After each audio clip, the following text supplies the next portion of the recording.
இதெல்லாம் அவங்களுக்கு வந்து ப்ளஸ்ஸாக இருக்குது, என்ன விஷயங்கள்லாம் அவங்களுக்கு இயல்பாகவே வந்து கிடைக்கும், அதில் தடைகள் வந்து இருந்தால் அதை வந்து எப்படி நம்ம வந்து நிவர்த்தி பண்ணிக்கணும் அப்படிங்கிறத பற்றி பார்ப்போம். நம்ம இதனுடைய கன்னிராசினுடைய உருவம் என்ன அப்படின்னு பார்க்கும்போது கன்னி பெண் விளக்குடன் இருக்கக்கூடிய ஒரு சின்னம் இல்லைங்களா? ஸோ அதே போல் இது வந்து என்ன அப்படின்னு பார்க்கும்போது நிலத்தத்துவ ராசி, அது இல்லாமல் வந்து உபய ராசியாக வந்து வருது.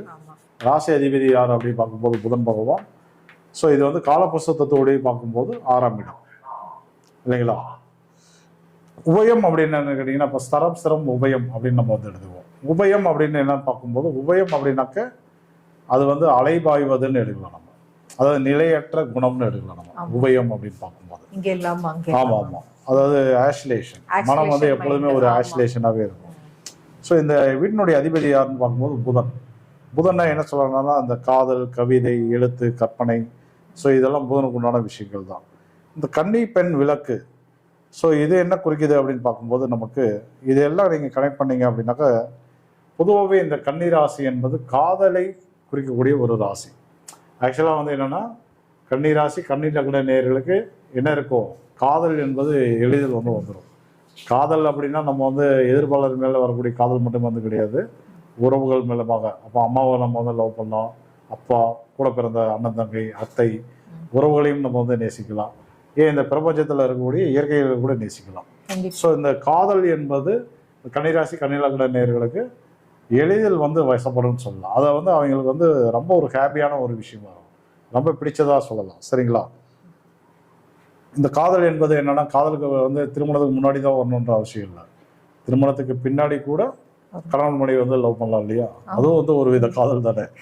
ஸோ வந்து அது பொதுவாக வந்து இந்த கன்னிராசியை வந்து நீங்கள் வந்து கன்னிராசி கன்னிலக்னத்தில் பிறந்தவர்கள் லவ் பண்ணிட்டு இருக்கீங்க அப்படின்னா அதில் வெற்றி அடைகிறதுக்கு இந்த பரிகாரங்கள் வந்து பயன்படும். ஸோ வந்து உங்களுடைய உறவுகளில் யார்கிட்டையாவது வந்து கருத்து வேறுபாடுகள் இருக்குது. அம்மா ஏன்ட்ட பேச மாட்டேன்றாங்க, அப்பா ஏன்ட்ட சரியாக பேசுறது இல்லை, நண்பன் ஏன்ட்ட வந்து சரியாக பேசுறது இல்லை, அந்த மாதிரி ஏதாவது ப்ராப்ளம் இருந்தாலும் இந்த பரிகாரங்கள் வந்து கண்டிப்பாக வந்து சரி பண்ணும் உங்களுக்கு. ஸோ அது மட்டும் கிடையாது, ஏற்கனவே நாங்கள் வந்து மேரேஜ் பண்ணிக்கிட்டோம், இப்போ எங்கள் பேர் 2 பேருடையும் வந்து சரியான ஒரு அந்நியமான ஒரு புரிதல் இல்லை அப்படின்னாலும் இந்த பரிகாரங்கள் வந்து நிச்சயம் கை கொடுக்கும். ஸோ அது மட்டும் கிடையாது, நம்ம வந்து மிதுனத்துக்கு என்ன பார்த்தோமோ அந்த அமைப்புகளும் வந்து உங்களுக்கு வந்து நிச்சயம் வந்து இருக்குது. இப்போ மிதுனத்துக்கு நம்ம என்ன பார்த்தோம் அப்படின்னா இசை, அதாவது இயல், இசை, நாடகம், கலைத்துறை, பேச்சு, எழுத்து, அது மட்டும் கிடையாது, இது வந்து டாக்குமெண்ட் சார்ந்த விஷயங்கள், ஸ்டேஷனரிஸு, கமிஷன் பேஸில் வந்து பார்க்கக்கூடிய விஷயங்கள், தொழில்கள், இது எல்லாமே உங்களுக்கு வந்து நல்லா கை கொடுக்கும். ஸோ அது மட்டும் கிடையாது, வெளிநாடு சொல்லக்கூடிய விஷயங்கள், டெக்னிக்கல் லைனு, சாஃப்ட்வேர்ஸு, ஏர்வேஸ் ரிலேட்டடாக இருக்கக்கூடிய விஷயங்கள், ரயில்வேஸு, ஸோ இது எல்லாம் கூட உங்களுக்கு வந்து எளிதில் வந்து கை கூடக்கூடிய விஷயங்கள். இதிலெல்லாம் நீங்கள் என்ன பண்ணலாம், எஜுகேஷனாக மாற்றிக்கலாம், தொழிலாக மாற்றிக்கலாம், சுய தொழிலாக பண்ணலாம். அப்படி பண்ணும்போது என்ன ஆகும் அப்படின்னா அது வந்து எளிதில் வந்து சித்தி அடையும். அதில் ஏதாவது தடைகள் இருந்தால் நீங்கள் வந்து என்ன பண்ணணும் அப்படின்னா நீங்கள் அதே தான் துளசி செடியை வந்து தானம் பண்ணலாம், துளசி மணியை வந்து தானம் பண்ணலாம். அது இல்லாமல் அமாவாசையில் வந்து குலதெய்வ வழிபாடு எடுக்கிறது ரொம்ப நல்லது. வேறு என்ன பண்ணலாம் அப்படின்னு கேட்டிங்கன்னா வேதபுரீஸ்வரர் வழிபாடு உங்களுக்கு நிச்சயம் வந்து கை கொடுக்கும். ஸோ இப்போ வந்து வேதபுரீஸ்வரர் அப்படின்னா இப்போ வந்து செய்யாறு, புதுச்சேரி, வேதாரண்யம், திருவேற்காடு, காஞ்சிபுரம்,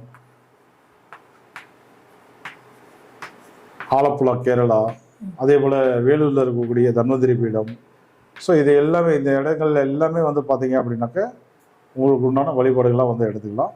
ஸோ இப்போ வந்து கன்னிராசி கன்னிலக்னத்தில் உள்ளவரை வந்து என்னென்ன நட்சத்திரங்கள் இருக்குது அப்படின்னு பார்க்கும்போது உங்களுக்கு வந்து உத்திரம், அஸ்தம், சித்திரை நட்சத்திரங்கள் வந்து இருக்குது.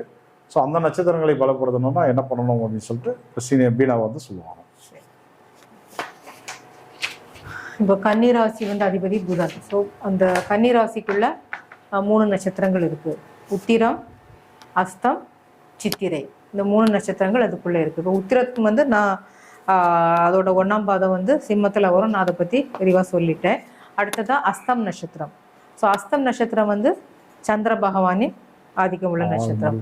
ஸோ அஸ்தம் நட்சத்திரத்தை எப்படி என்ன வழிபாடு பண்ணால் சூரிய வழிபாடு நீங்கள் பண்ணிக்கலாம், சூரிய ஸ்லோகம் பண்ணிக்கலாம், காயத்ரி மந்திரம் பண்ணலாம், சூரிய வழிபாடு எடுத்துக்கலாம், சூரிய நமஸ்காரம் இதெல்லாம் பண்ணால் அஸ்தம் நட்சத்திரம் நல்ல பலமாக இயங்கும். அதுக்கு உண்டான உணவு வந்து ஆரஞ்சு. ஸோ ஆரஞ்சு பழங்கள் அதோட ஜூஸாகவோ ஆரஞ்சு பழமாகவும் சாப்பிடும்போது அந்த அஸ்தம் நட்சத்திரம் பலமாக இயங்கி சந்திரன் வகையில் காரகத்தில் உங்களுக்கு அதிக நற்பலன்களை வாரி தரும். அடுத்தது சித்திரை நட்சத்திரம். ஸோ சித்திரை நட்சத்திரம் வந்து செவ்வாய் பகவானின் நட்சத்திரம்.